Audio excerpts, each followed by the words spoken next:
Assalamualaikum warahmatullahi wabarakatuh, Pak Saiful. Waalaikumsalam warahmatullahi wabarakatuh, Pak Gi. Sugeng dalu, Pak Saiful. Sugeng dalu, Pak Gi. Alhamdulillah sehat hari ini. Oke, alhamdulillah dalam kondisi sehat sampai saat ini, sampai malam ini ya Pak D. Alhamdulillah sehat selalu. Langsung saja Pak Saiful, sebelum Oke. kita melakukan coaching, sebagai awal saya akan memberikan beberapa pertanyaan kepada Bapak Saiful. Dan pertama-tama saya akan mendiskusikan terlebih dahulu tentang rubrik penilaian kita hari ini.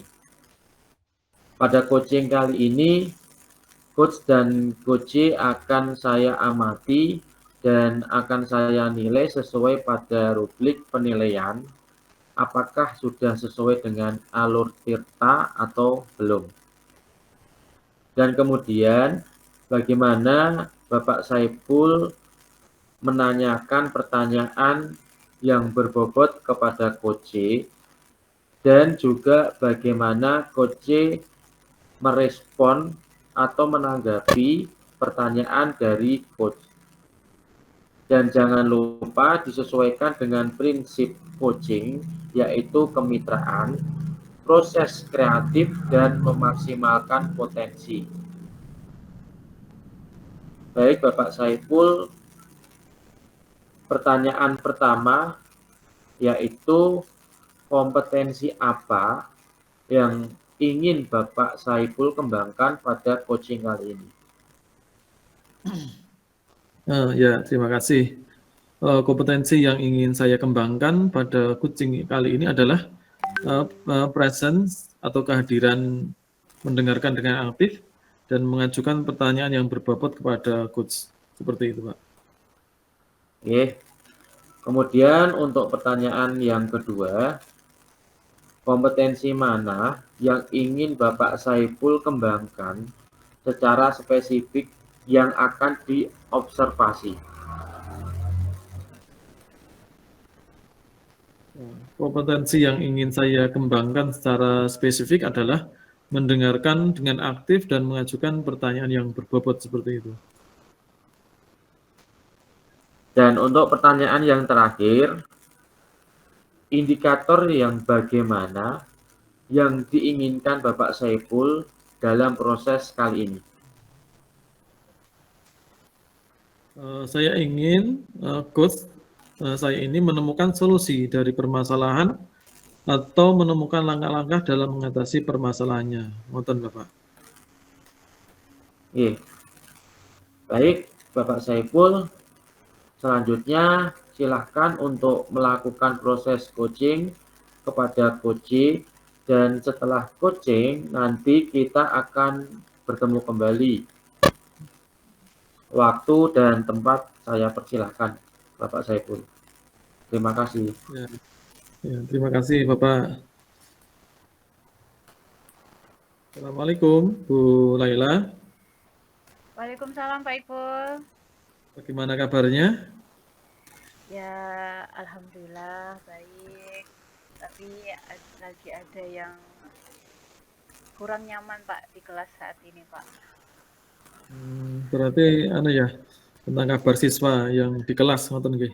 Ya, biasa itu ini siswa saya ini untuk saat ini belum bisa nulis Pak huruf Jepang itu. Jadi apalagi untuk baca itu jadi agak kesulitan. Jadi materi yang saya berikan ini agak kayak seperti terlambat gitu Pak, terhambat gara-gara ini.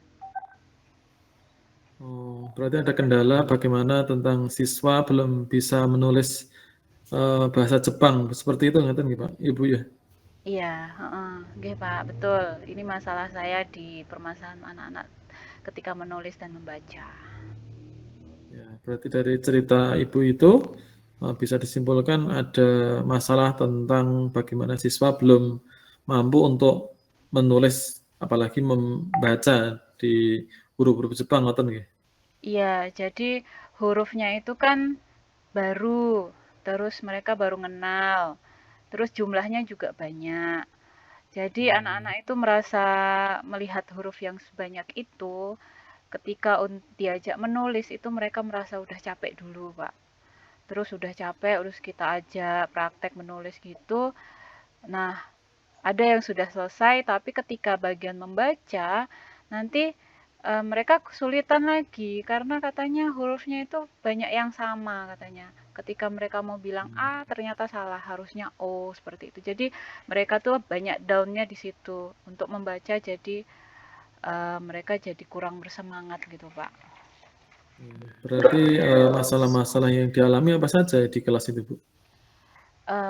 Masalahnya itu tadi, mereka itu merasa huruf yang mereka pelajari itu banyak, terus karena jumlahnya yang sama itu tadi. Jadi untuk materi mengikuti pelajaran itu terhambat di situ, Pak. Bisa disebutkan kira-kira penyebabnya apa ya, Bu, ya, dari identifikasi Ibu itu? Iya, karena mereka baru mengenal huruf tadi. Baru mengenal huruf tersebut dan mereka seperti harus mengingat huruf-huruf tadi ketika nulis banyak, terus ketika membaca juga banyak yang sama, jadi mereka merasa agak beratnya di situ gitu. Gitu, Pak. Selama ini kira-kira dari Ibu ketika melihat pembelajaran yang seperti itu, posisi Ibu sampai skala berapa ya dalam pembelajaran bahasa Iya, Jepang tersebut? karena ini mereka baru mengenal di kelas 11 kan, karena kurikulum Merdeka itu eh, saya menilai di angka 6, Pak. Jadi masih istilahnya yang sangat-sangat minat dan bisa itu sedikit, masih di skala 6 menurut saya. Terus kekuatan yang jenengan miliki untuk pengembangan yang tadi 6 tadi ya, tadi kan mungkin punya Iya, apa ya, capaian-capaian. Kira-kira iya. apa yang bisa yang Anda miliki untuk tujuan tersebut, Ibu? Ya, paling akhirnya saya harus menyiapkan materi yang sederhana, yang bisa dipahami siswa. Jadi kalau saya membuat itu dibuat simple dulu, karena ini kan pelajaran baru bagi mereka, gitu kan. Mereka agak merasa, biar merasa apa ya, adaptasi dengan pelajaran baru gitu. Jadi ya materi saya buat sederhana dulu, gitu Pak. Jadi dengan melihat seperti itu kan pasti ada peluang juga hambatan ya. Ya. Kira-kira peluang dan hambatan di dalam pembelajaran bahasa Jepang itu apa, Bu? Peluangnya ya saya ajak latihan menulis terus. Saya ajak, latihan menulis itu artinya mengenalkannya dari awal, huruf awalnya itu apa, terus huruf akhirnya ini, huruf dasarnya apa, gitu kan. Habis itu saya ajak lagi mereka mengenal sudah yang dasar tadi, saya ajak ke perubahan hurufnya. Jadi diajak pelan-pelan kayak gitu, Pak. Tidak bisa langsung saya harus, "Kamu harus hafal segini," ini tidak bisa. Jadi saya ajak dulu huruf ini sudah bisa nulis, ayo yang dasar sudah selesai, akhirnya saya ajak ke perubahan huruf selanjutnya, gitu. Itu juga sebagai solusi juga ya berarti ya? Atau punya solusi yang lain selain Eee, ada membaca tadi? Solusinya ya saya harus memberikan semangat, mmm, kepada mereka gitu, motivasi terus gitu. Karena kan tanpa motivasi kan mereka merasa tidak pede, ada rasa tidak percaya diri ketika menulis belajar huruf baru itu kan. Nah ini peran saya di sini harus memberikan motivasi, mengajak, ayo kamu bisa, ini huruf baru nggak apa-apa, salah itu tidak masalah gitu. Akhirnya tetap bikin mereka berbesar hati walaupun tulisan awal yang mereka buat itu ya kurang sempurna misalnya seperti itu. Ya, tadi kan sudah mengetahui tentang masalah, identifikasi masalah seperti itu ya. Mungkin Ya. punya rencana aksi bagaimana langkah yang akan dilakukan ketika sudah mengetahui tentang masalah-masalah itu. Ya, yang pasti saya suruh anak-anak itu menyiapkan buku dulu, buku tugas dulu khusus untuk menulis gitu kan. Nah, kalau sudah buku tugasnya ada, terus mereka saya ajak menulis gitu kan khusus untuk menulis saja huruf Jepang gitu kan. Sudah bisa mereka selesai menulis sampai huruf terakhir. Nah, habis itu saya ajak lagi mereka untuk membuat kartu huruf. Ya, kartu yang saya rencanakan itu saya suruh mereka buat seperti kayak kartu remi ukurannya itu satu kartu satu huruf gitu. Jadi nanti dibuat flashcard Pak namanya. Jadi mereka belajar sendiri itu bisa. Jadi ya mungkin Berarti langkah yang saya lakukan seperti itu. itu berarti strateginya seperti itu ya Bu ya, membuat Ya, kartu tadi. ya,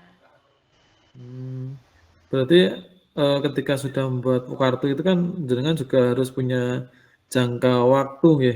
ya, Kira-kira berapa pertemuan untuk bisa melihat keberhasilan itu?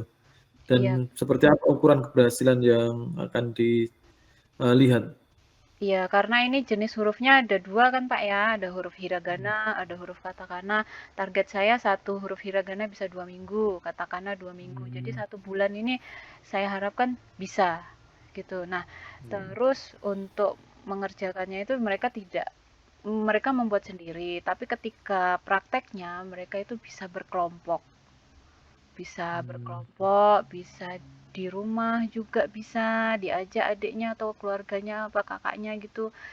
Ini jadi semangat mereka juga gitu Pak. Kalau mereka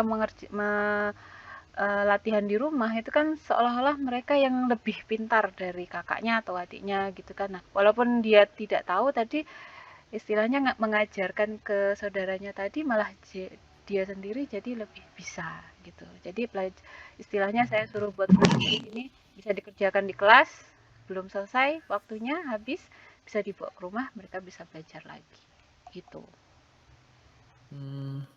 Tentunya dengan tadi ya berkelompok, terus dibawa pulang ke rumah dengan belajar dengan keluarga itu kan Ya. ada gangguan-gangguan tentunya. Nah, kira-kira antisipasi untuk meminimalisir dari gangguan itu seperti apa Ibu?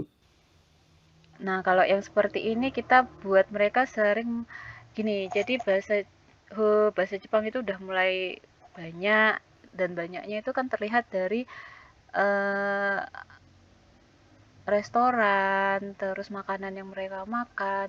Akhirnya dari kemasan makanan dan minuman itu kan ternyata ada huruf Jepangnya. Nah, di situ saya malah mengajak mereka itu sering melihat kemasan yang mereka beli gitu loh Pak. Misalnya beli makanan apa, beli minuman apa, itu kalian perhatikan pasti ada huruf hiragana sama katakananya. Nah, itu mulai saya mengajak mereka itu mempraktekannya di situ gitu. Oh, jadi paling tidak mereka jadi lebih tahu, oh ini loh, ini huruf hiragana itu dipakai di saat ini, huruf hiragana dipakai di saat ini gitu. Di kemasan itu sudah ada.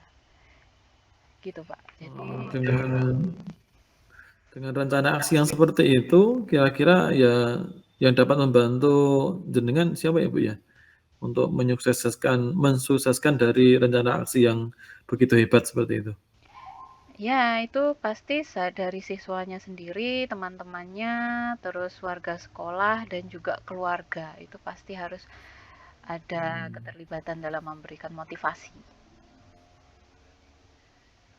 Oh gitu. Seperti itu. Jadi tentunya nih ya Bu ya, itu kan tidak serta-merta langsung terus terlihat hasilnya ya. Berarti Ya, kan Ibu juga harus memiliki komitmen dalam aksi itu. Kira-kira komitmen seperti apa Ibu?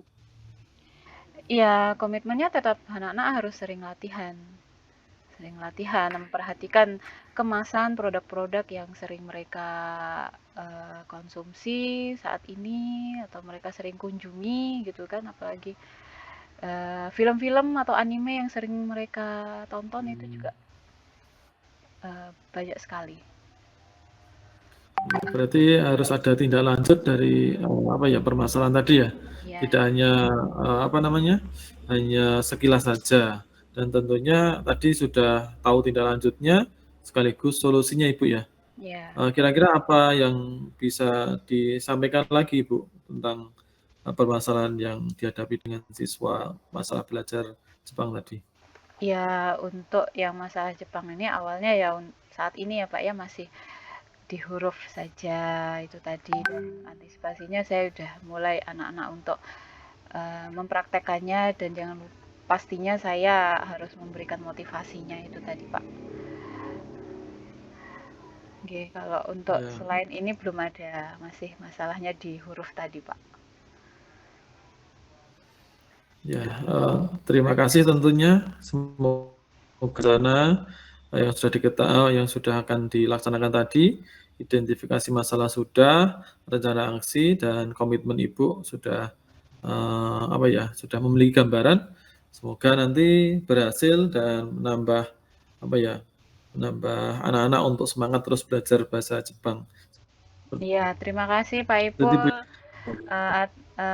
atas waktunya bisa menyempatkan mendengarkan permasalahan saya tadi, dan alhamdulillah saya dapat menemukan solusinya. Semoga nanti ke depan saya bisa dapat mengantisipasi masalah ini. Terima kasih banyak Pak Ipul atas bimbingannya. ya, tetap semangat ya Bu ya. Oke Pak Ipul, Assalamualaikum. Waalaikumsalam warahmatullahi wabarakatuh.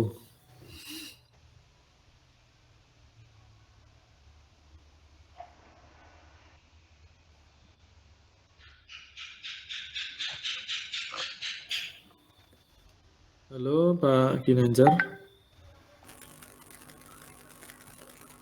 Oke, baik Bapak Saiful dan Ibu Laila, sebelum penutupan, terlebih dahulu saya akan bertanya tentang proses coaching tadi. Untuk pertanyaan yang pertama, apa saja yang sudah Bapak Saiful lakukan pada saat melakukan coaching terkait indikator ketercapaian yang Bapak Saiful inginkan?